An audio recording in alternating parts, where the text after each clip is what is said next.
we just finished the CES Digital Health Super Session here at Las Vegas Convention Center, and I'm here with Arianna Huffington.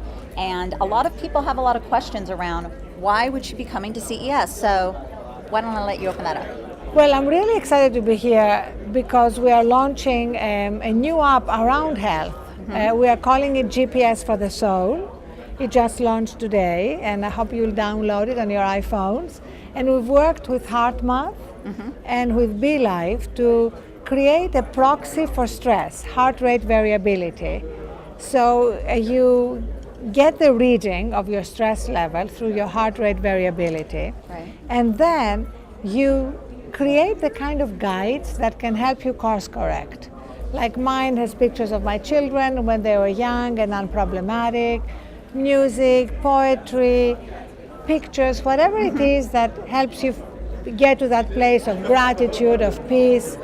And it's based on two truths. One is that we all have that place in us, and the other is that we veer away from it again and again and again during the day. So how can we course correct? At least a couple times a day. At least a couple of thousand times a day. So it's almost like on an aeroplane. If you look at this navigation system, it's like it's on course, off course, on course, off course. If we're never going to claim that we're always going to be centered and at peace. Right. But if we can quickly course correct, then stress does not accumulate and lead to all these very negative effects in our relationships, our careers, our health. So is that what drove you? If anyone's in a stressful position, I would imagine it'd be you. So is this what kind of instigated you to start this process with GPS for the Soul? Yes, well, it started when I fainted from exhaustion 4.5 years ago, and I hit my head on my desk and broke my cheekbone, got 4 stitches on my right eye, and that was really the beginning of my growing awareness around what am I doing to myself. And then I started looking around and seeing that this is the one thing that unites us. Whether we are hyper successful or unemployed trying to make ends meet, people are dealing with stress. Right. And we have tools, and that's what I love about this year's CES. Yes. There are so many digital health tools that can help us really become much more aware of our own health state, of where we are at, and how we can course correct. Yeah, I think that's really important because one of the things I think a lot of people don't understand is stress. You might feel tense in your body, but I don't think we realize the damage it does. Yes. The damage is beyond just feeling tense and stressed out.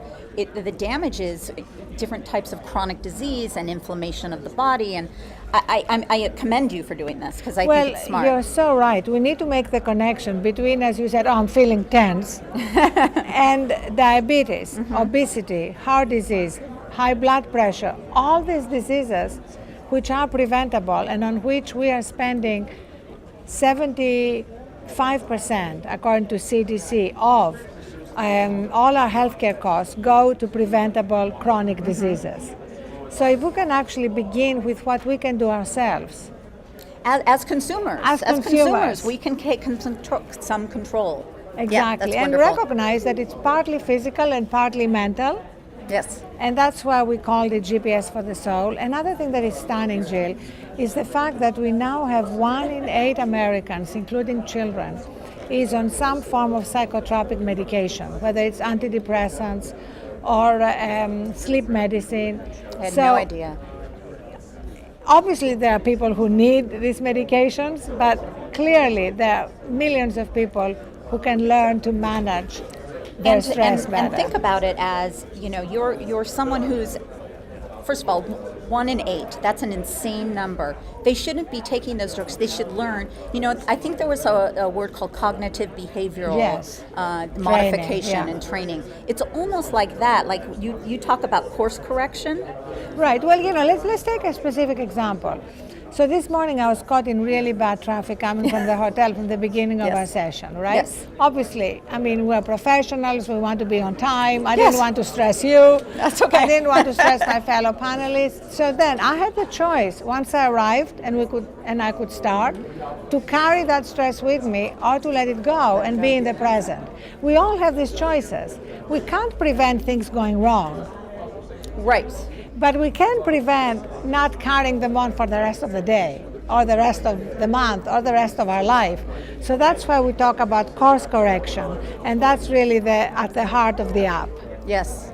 And I think, I don't want to end on, that, but that is the kind of thing I end up when you get an email that irritates you to no end, I become extremely stressed after reading that email. And then all of a sudden I'm like typing, and then I said, you know what? Take a break. Yes. Do not send that email until you breathe, and then the next day I look at it. And this is the kind of, to me, one of the benefits of GPS for the soul. Exactly. It's exactly what you said. It's really pushing the pause button.